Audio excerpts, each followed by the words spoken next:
আসসালামু আলাইকুম। সেনাপ্রধান জেনারেল ওয়াকারুজ্জামান ক্যান্টনমেন্টে সেনা সদস্যদের উদ্দেশ্যে মঙ্গলবার সকালে বক্তব্য দিয়েছেন এবং এটি নিয়মিত বৈঠক। অনেকেই বেশ আগ্রহের সঙ্গে গুরুত্বের সঙ্গে সজাগ দৃষ্টি রাখছেন যে সেনাপ্রধান কি বলেন। তবে সেনাপ্রধানের বক্তব্য অন্তত এই বৈঠকে তো অবশ্যই অ্যাজ ইউজুয়াল বা ফর্মাল থাকার কথা, খুব স্বাভাবিক, যেখানে সব পর্যায়ের কর্মকর্তারা উপস্থিত রয়েছেন। ঢাকা সেনানিবাসের বাইরে দেশের বিভিন্ন ক্যান্টনমেন্ট থেকে উচ্চ পর্যায়ের সেনা কর্মকর্তারা বা মধ্যম সারির কর্মকর্তারা তারা সবাই ভার্চুয়ালি যুক্ত হয়েছেন। সেখানে কিছু কথা অবশ্যই থাকবে যেগুলো সেনা সদস্যদের কাছে গুরুত্বপূর্ণ মনে হতে পারে, কিন্তু যারা একটু বিশেষ দৃষ্টির সাথে এই বৈঠকের দিকে তাকিয়েছিলেন এমন কথা তো নিশ্চয়ই সেনা প্রধানের মুখ থেকে বের হবে না, তাই না? এবং আমি আজ সকালেই একটি কন্টেন্টে বলছিলাম যে 13ই জুন লন্ডন বৈঠকের পর থেকে, অর্থাৎ সেই বৈঠকের পরে যে সংবাদ সম্মেলন ফেব্রুয়ারিতে নির্বাচনের কথা মোটামুটি জানানো হলো একটা শর্ত সাপেক্ষে,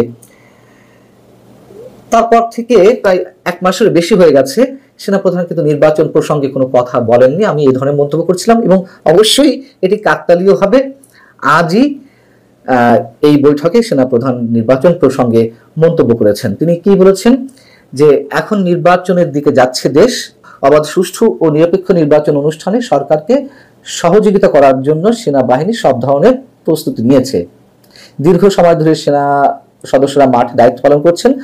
আগে এত দীর্ঘ সময় মাঠে থাকতে হয়নি, তাই সবার সঙ্গে ভালো সম্পর্ক বজায় রাখতে হবে, প্রতিহিংসার মনোভাব দূর করতে হবে। এখন বিষয় হচ্ছে কি যে এই যে বক্তব্যটি নির্বাচন প্রসঙ্গে তিনি দিলেন, ফেব্রুয়ারিতে যদি সত্যি সত্যি নির্বাচন হয়, যদি সত্যি সত্যি হয়, তাহলে আমরা ধরে নিচ্ছি যে সেনা প্রধানের যে বক্তব্য নির্বাচন প্রসঙ্গে ছিল, দুটি কথা খুবই গুরুত্বপূর্ণ ছিল। তার একটি হচ্ছে যে 18 মাসের মধ্যে নির্বাচন দেওয়া উচিত দেশকে গণতন্ত্রের পথে উত্তরণের জন্য। কবে বলেছিলেন? 2024 সেপ্টেম্বরে আন্তর্জাতিক বার্তা সংস্থা রয়টার্সের সঙ্গে যা সাক্ষাৎকারে তিনি এই মন্তব্য করেছিলেন। তো সেপ্টেম্বর থেকে মানে 2024 সেপ্টেম্বর থেকে 2025 পুরো 12 মাস এবং ফেব্রুয়ারির 2 মাস, তা তো মোটামুটি 18 মাসের মধ্যেই থাকছে বিষয়টি। তো একটা বিষয় থাকছে, আর একটা বিষয় তিনি সবসময় গুরুত্বের সঙ্গে বলেছেন, রয়টার্সের সঙ্গেও সম্ভবত ওই ইন্টারভিউতে তিনি বলেছেন। আবার যে অফিসার্স অ্যাড্রেসে করিডোর এবং দেশের বন্দরগুলো নিয়ে তিনি বেশ উচ্চকণ্ঠে বক্তব্য রাখছিলেন, সেখানেও তিনি সম্ভবত বলেছেন যে নির্বাচন হতে হবে অংশগ্রহণমূলক। আমার যদি ভুল না হয়ে থাকে, অথবা বিডিআর যে ট্রাজেডি দিবস, সেই দিবস উপলক্ষে আয়োজিত অনুষ্ঠানে বলছিলেন। এখন তাহলে অংশগ্রহণমূলক নির্বাচনের বিষয়টি কি হবে? তার বক্তব্যে তো দুটো প্রধান পয়েন্ট ছিল। একটা হচ্ছে যেটি বললাম যে 18 মাসের মধ্যে নির্বাচন, সেটি ঠিক আছে, থাকছে। আর অংশগ্রহণমূলক নির্বাচন হলে কি আওয়ামী লীগকে নিয়ে নির্বাচন হবে নাকি আওয়ামী লীগ ছাড়াই নির্বাচন হবে? যদি আবারও বলি নির্বাচন হবে কিনা, এটি অনেকের মনে সন্দেহ, আর আমি মোটামুটি নিশ্চিত যে নির্বাচন হবে না। যাই হোক, অনেকবার বলেছি এই বিষয়ে। সবচেয়ে গুরুত্বপূর্ণ একটা বক্তব্য কিন্তু তিনি দিয়েছেন। তার বক্তব্যের মধ্যে থেকে আমরা একটা ক্লিয়ার মেসেজ পেতেও পারি, অনেকে এটি স্বাভাবিকভাবে ধরে নিতে পারেন। তিনি বলছেন দেশের মানুষ এখন সেনা সদস্যদের দিকে তাকিয়ে আছেন। সেনা সদস্যদের উদ্দেশ্যে বলছেন, তোমরাই দেশের ভবিষ্যৎ, তাই দেশপ্রেমে উদ্বুদ্ধ হতে হবে এবং বাহিনীর চেইন অব কমান্ড অক্ষুণ্ণ রাখতে হবে। দুটো বিষয় এখানেও, সেটি হচ্ছে দেশের মানুষ সেনাবাহিনীর দিকে তাকিয়ে আছেন। চরম সত্য কথা, চরম সত্য কথা। এই মেসেজটা যে তিনি জানেন, জানারই কথা, না জানার কোনো কারণ নেই। তবে কোনো কোনো ক্ষেত্রে আমি এর আগে মন্তব্য করেছি, সেই মানুষেরা যারা তাকিয়ে আছেন সেনাবাহিনীর দিকে, তাদেরই একটা বড় অংশ এখন ক্ষুব্ধ প্রতিক্রিয়া ব্যক্ত করছেন বিভিন্ন কারণে। যেহেতু তিনি জানেন, এবং এটাও তিনি জানেন যে ক্ষুব্ধ প্রতিক্রিয়া এখন সেই মানুষরা কেন ব্যক্ত করছেন। আরেকটি হচ্ছে তিনি কমান্ডিং নিয়ে প্রশ্ন করেছেন। নানান ধরনের গুঞ্জন তো আছে সেনাবাহিনীর মধ্যে, হয়তো সংখ্যাই খুব কম, হয়তো দুই একজন, হয়তো একজনই নানান ধরনের তৎপরতা চালাচ্ছেন সেনাবাহিনীকে অস্থিতিশীল করতে। সেনাবাহিনীর উপরে মধ্যে বিশেষ একটি মানসিকতার সম্পন্ন গোষ্ঠীর তৎপরতা চালাতে, এ ধরনের গুঞ্জন তো আছে। সেই দিক থেকে তার এই যে বক্তব্যটি, বাহিনীর চেইন অব কমান্ড অক্ষুণ্ণ রাখতে হবে, খুবই সিগনিফিকেন্ট। এবং আমি তো প্রথমেই বললাম যে যেহেতু একটি ফর্মাল বৈঠক, সব পর্যায়ের কর্মকর্তা রয়েছেন, তিনি নিশ্চয়ই এখানে সব ধরনের মন্তব্য করবেন না। এখন তুই কি বলবেন যে আমি নির্বাচনের সহযোগিতা করব না? আমরা ধরে নিচ্ছি যে অবশ্যই সেনাবাহিনী সহযোগিতা করবে, কিন্তু যদি এই ধরনের কোনো মানসিকতা থেকে থাকে কারণ, তারা তো আর প্রকাশ্য বলবে না। আমি সেনাবাহিনীর কথা বা সেনা প্রধানের কথা একেবারে স্পেসিফিক করে বলছি না, কথার কথা বলছি। যাই হোক, এখন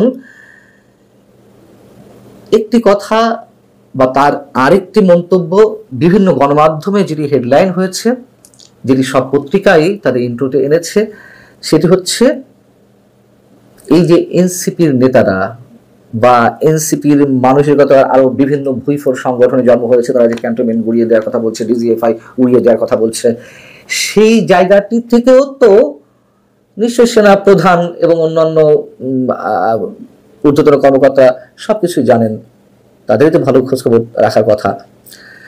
আমরা সবাই জানি, তারা জানবেন না এটা তো হতে পারে না। তো এই বক্তব্যগুলো নিয়ে তারা কতটা কনসার্ন? একজন কর্মকর্তা যখন তার দৃষ্টি আকর্ষণ করলেন, তিনি সম্ভবত সেই প্রসঙ্গে বলেছেন যে বাংলাদেশ সেনাবাহিনী ইস্যুতে নানা কটূক্তির জবাবে সেনাপ্রধান জেনারেল ওয়াকারুজ্জামান বলছেন, পত্রিকা যেভাবে এসেছে, এসব মন্তব্যে অখুশি হওয়ার কিছু নেই। যারা এসব করছে তাদের বয়স কম, তারা আমাদের সন্তানের বয়সী, তারা বড় হলে নিজেদের ভুল বুঝতে পারবে, তখন নিজেরাই লজ্জিত হবে। এটা সেনাপ্রধানের উদারতার পরিচয় হতে পারে, তার যে ব্রড মাইন্ড, তার বহিঃপ্রকাশ ঘটতে পারে। কিন্তু এই বক্তব্যে অনেকে আপত্তি জানাচ্ছেন, আপত্তি তুলছেন যে এত কিছু পরে সেনাপ্রধানের এত উদার হয়তো না হলেও চলতে পারত। তার কারণ এই মন্তব্যগুলো, আমি যেমন আমার কথা বলি যে আমি বলছি না যে কেউ কোনো মন্তব্য করলে তার উপরে ঝাঁপিয়ে পড়তে হবে, কিন্তু টু মাচ, অনেক বেশি হয়ে যাচ্ছে। এবং অনেকের ধারণা সেনাবাহিনী এইগুলোর কোনোটি ন্যূনতম কোনো জবাব না দেওয়ার কারণে এগুলো আরো বাড়ছে। রাস্তার ন্যাংটো পোলাপানো এখন সেনাবাহিনী সম্পর্কে নানান ধরনের অশালীন বক্তব্য, নোংরা মন্তব্য তারা করেই যাচ্ছে, হুমকি ধামকি, হুঁশিয়ারি, অশ্লীল শব্দ প্রয়োগ। এগুলো সেনাপ্রধান যতই উদারতার পরিচয় দেন না কেন, তিনি তার জায়গা থেকে দিতেই পারেন, তার জায়গাটি এমনই যে উদারতার কথা তিনি বলবেন। কিন্তু আমাদের কাছে সত্যিই দৃষ্টিকটু লাগছে, যেগুলো বঞ্চ বাড়ছে, থামানো যাচ্ছে না। থামানোর তো একটি প্রক্রিয়া রাখতে হবে অন্তত।